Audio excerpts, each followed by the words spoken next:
বাংলাদেশের যে বর্তমান যে পরিস্থিতি, রাজনৈতিক, সামাজিক এবং আমাদের অন্যান্য বিষয়, পার্শ্ববর্তী দেশের আমাদের প্রতি যে মিথ্যাচার, এই সকল বিষয়ে বাংলাদেশের অস্তিত্ব রক্ষার জন্য রাজনৈতিক দলগুলোর কাছে সহযোগিতা দেওয়ার জন্য আমাদের প্রধান উপদেষ্টা সাহেব আজকে রাজনৈতিক দলের সাথে আলোচনা করেছেন। রাজনৈতিক দলের নেতৃবৃন্দ এবং আমরা বিএনপির 5 জন এখানে উপস্থিত ছিলাম। আমাদের সকলেই একই ধরনের মন্তব্য যে আজকে বাংলাদেশের অস্তিত্ব রক্ষার জন্য যেই বাংলাদেশ এই ডিসেম্বরে আমরা বিজয় লাভ করেছি, লাখো শহীদের রক্তের বিনিময়ে স্বাধীনতা, সার্বভৌমত্বের জন্য, গণতন্ত্রের জন্য, অর্থনৈতিক মুক্তির জন্য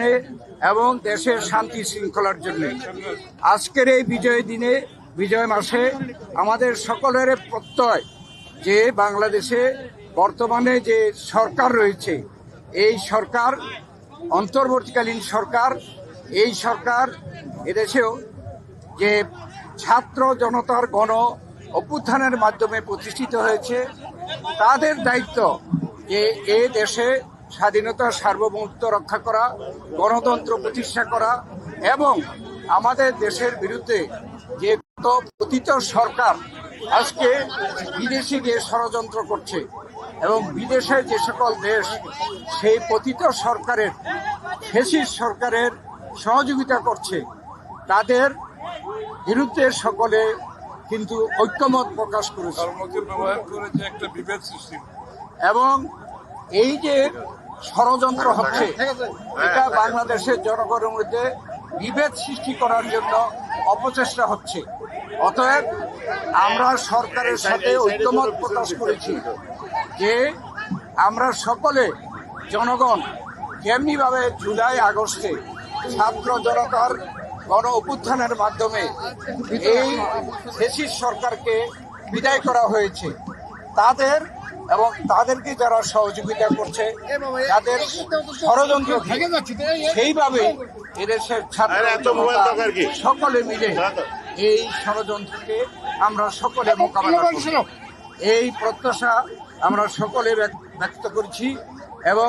মাননীয় প্রধান উপদেষ্টা বলেছেন জাতীয় ঐক্য সৃষ্টি করার জন্য তিনি যথাযথ পদক্ষেপ গ্রহণ করবেন। আজকে রাজনৈতিক দলগুলো যারা আমরা